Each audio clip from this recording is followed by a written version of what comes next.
প্রথমেই তো একটা লাইন আমার মনে পড়ে গেল, বাংলার মুখ আমি দেখিয়াছি তাই পৃথিবীর রূপ খুঁজিতে চাই না আর।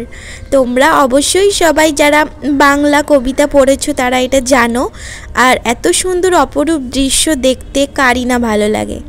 বিশেষ করে সকালবেলা ওয়ার্কআউট করতে আমি এই জন্যই বাইরে বেরোই যে এত সুন্দর প্রকৃতির দৃশ্য দেখবো তাই। রোদ ঝলমলে আবহাওয়া, তার সাথে গাছগুলো এত সুন্দর দাঁড়িয়ে রয়েছে যে দেখতেই মন একদম ভরে যাচ্ছে। চলো আজকে তোমাদেরকে শিশু উদ্যানটাকে একটু ঘুরিয়ে দেখাই।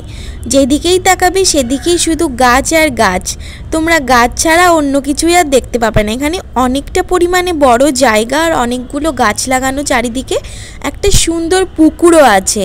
মানে তোমরা জাস্ট ভাবো এর মধ্যে একটা পুকুর আছে, পাশে একটা সুইমিং পুলও আছে, আর এখানে একটা সুন্দর চিলড্রেন্স পার্ক আছে। চারিদিকটা সুন্দরভাবে দেখলে তো। এবার আমি চলে এসেছি বাড়িতে।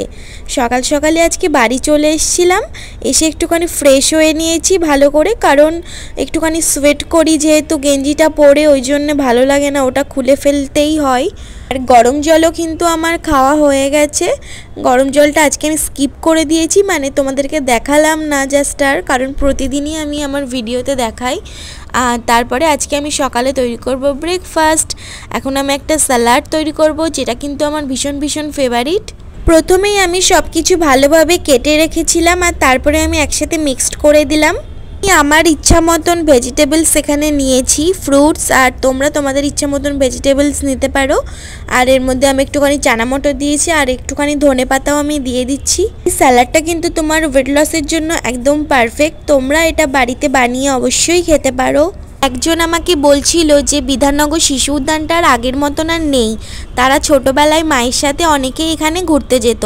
সত্যি কথা বলতে আমি তো ছোটোবেলাতে দেখিনি, তবে হয়তো আরও বেটার ছিল। কিন্তু তোমরা তো সবাই জানো যে যত দিন যায় জিনিসটা ভালো হওয়ার পরিবর্তে আরও খারাপ হয়ে যায়, কারণ মেনটেন্স তো আমরা নিজেরাই করতে পারি না, তাই না? যদি ফুল গাছ লাগাই সেই ফুল গাছের থেকে ফুল সবাই ছিঁড়ে নিয়ে চলে যায়। যদি তুমি ফল গাছ লাগাও তাহলে সেখান থেকে ফল ছিঁড়ে নিয়ে চলে যাবে। তাহলে তুমি ভালোভাবে মেনটেন্স করতে না পারলে কি করে আর ভালো লাগবে বলো? ফুলের সৌন্দর্য কিন্তু গাছেতেই, যতক্ষণ সুন্দরভাবে ফুটে থাকে ততক্ষণই কিন্তু দেখতে সুন্দর লাগে। আর ছিঁড়ে ফেললে না গাছটাকে কেমন ন্যাড়া ন্যাড়া লাগে, তাই না? ওই জন্যই আমরা হয়তো যারা ফুল গাছ লাগাতে পছন্দ করি তারা ওরকম ফুল টুল ছিঁড়লে একটু বকাবকি করি। এটা কিন্তু অবশ্যই স্বাভাবিক ব্যাপার। অনেকে রাগ করবে, কিন্তু তাদেরকে একটু বোঝাতে হবে। যদি তুমি ঠাকুরের পুজোর জন্য একটুখানি ফুল তোলো তাহলে সেটা অফকোর্স ঠিক আছে, কিন্তু যদি তুমি ফাও কাজের জন্য ফুলটা তোলো, লাইক তুমি মাথায় গুজবে, তুমি খেলা করবে, তাহলে তো ঠিক না, তাই না? প্রথমে তো আমি ভালোভাবে খেয়ে নিচ্ছি। আজকে আমি পুরো একাই আছি, আর সারাদিন আমি কি করলাম সেগুলোই তোমাদের সাথে পুরোটা শেয়ার করব, লাইক ডেইলি ব্লগ। এখানে দুধটা ঢালতে গিয়ে পুরো পড়ে যাচ্ছিল। থ্যাঙ্ক গড যে বাটি থেকে দুধটা পুরোটা পড়ে যায়নি, মানে বাটির মধ্যেই রয়েছে অনেকটা, আর কিছুটা পড়ে গেছে। এই জিনিসটা যদি আমার মা দেখতো না তাহলে কি বলতো জানো তো, যে কোনো কাজই তুই ঠিক মতন করতে পারিস না, তোর দিয়ে কিছুই হবে না। তোমাদের কাদের মা এরকমই বলে তোমাদেরকে অবশ্যই কিন্তু আমাকে জানিও। আমার মনে হয় প্রত্যেকটা বাঙালি মাই কিন্তু একদম সেমই কথা বলে। লাইক অনেকে তো ভিডিও করে কমেডি, যে সবাই একদম সেমই হয়। তো এখন আমি দুধটা ঢেলে নিচ্ছি। তোমাদেরকে বলে দিই সকালবেলার টাইম ওভার হয়ে গেছে, এখন কিন্তু বিকেলবেলা, আর দুপুরটা আমি স্কিপ করে দিয়েছি। আজকে আমার শরীরটা একটু খারাপ ছিল, ওই জন্য আমি দুপুরবেলা কোনো কিছুই তোমাদের সাথে শেয়ার করতে পারিনি, আর পায়েও প্রচণ্ড ব্যথা ছিল। দুধটাকে আমি এনেছিলাম একটাই কারণে, এমনিতে তো আমি খাই না। একটা বয়স্ক দাদু ওখানে বিক্রি করছিল দুধ আর টক দই, একদম সেমই ব্র্যান্ড, যেখান থেকে আমুলেরই সবাই যেখান থেকে কেনে সেখান থেকে কিনছিল, বাট ওনার কাছ থেকে কেউই অতটা কিনছিল না। তো আমার একটু খারাপ লাগলো। এটা না দেখলে কেমন একটু খারাপই লাগে। তোমরা নিজেরাই বলো যে তোমরা যেখানে দেখবে যে একটুখানি বয়স্ক করে কেউ, কিংবা একটুখানি কোনো ছোট বাচ্চা সেল করছে কোনো কিছু, তার কাছ থেকে অবশ্যই নেওয়া উচিত যদি তোমার জিনিসটা দরকার হয়। হয়তো তুমি কোনো একটা কাজে লাগাতে পারবে। নিলে কি হয়, তাদের একটুখানি হেল্প হয়ে যায়। এমনিতে বড় বড় দোকান থেকে তো আমরা সব কিছুই নিই, তাই না? কিন্তু যদি তুমি ওই লোকগুলোর কাছ থেকে একটুখানি একবারের জন্য নাও, ওদের কিন্তু একবেলার জন্য খাবার হয়ে যাবে, অনেকটা হেল্প হবে ওদের। তো সেটা ভেবেই কিন্তু আমি নিই। তো দুধটাকে ওই জন্যই আমি নিয়েছিলাম আজকে, একা একা ছিলাম বাড়িতে, তবুও এর মধ্যে একটুখানি হরলিক্স মিশিয়ে নিয়েছি। যেহেতু আমি দুধটাকে কিনেছিলাম, তাই জন্যেই কিন্তু আমি 5 টাকা দামের একটা হরলিক্সের প্যাকেট কিনেছিলাম। ছোটোবেলায় কিন্তু যেটা আমাদের ফেভারিট খাবার ছিল একদম, হরলিক্স দিয়ে দুধ। সত্যি কথা বলতে ঘরে থাকতে আজকে একদমই ভালো লাগছিল না, একটু বাইরে বেরোলাম। তো বাইরে বেরিয়ে ভাবলাম একটু মোমোর দোকানেই যাই। অনেক দিন, সত্যি কথা বলতে অনেক দিন বাইরের খাবার খাওয়া হয়নি।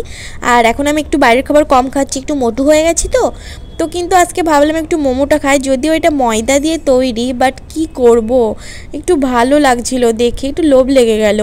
আর বাইরে বেরোলে যে কত কিছু দেখেই আমার লোভ লাগে সেটা তো আমি বলেও বোঝাতে পারবো না।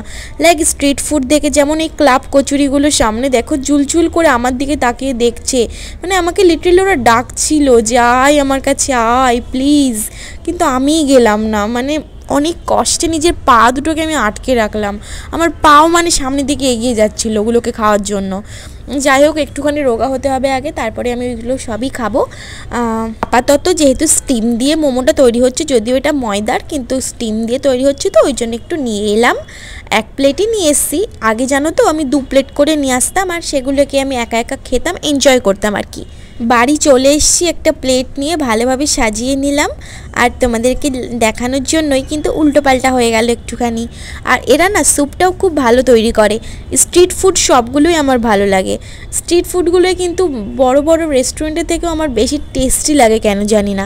আমার মা তো বলে এর মধ্যে এক্সট্রা পরিমাণে ধুলো থাকে, ওই জন্য নাকি টেস্টি লাগে, কিন্তু আমার সেটা মনে হয় না। এরা ভালোই তৈরি করে। এখন আমি এটাকে খেয়ে নিচ্ছি। আর তোমাদের যাদের লোভ দেওয়ার দরকার লোভ দিয়ে নাও, কারণ আমার খাওয়া হয়ে গেছে অনেক আগে, আর পেটও ক্লিয়ার হয়ে গেছে। তো আমি মোমোটা খেতে থাকি। তোমরা এই ভিডিওটা ভালো লাগলে লাইক, শেয়ার আর সাবস্ক্রাইব করে দিও। আর আমার এই ধরনের ডেইলি ব্লগ তোমাদের ভালো লাগে নাকি অবশ্যই কমেন্টে জানিও, তাহলে আরও বেশি বেশি করে তৈরি করব। আজকের মতন টাটা, বাই বাই।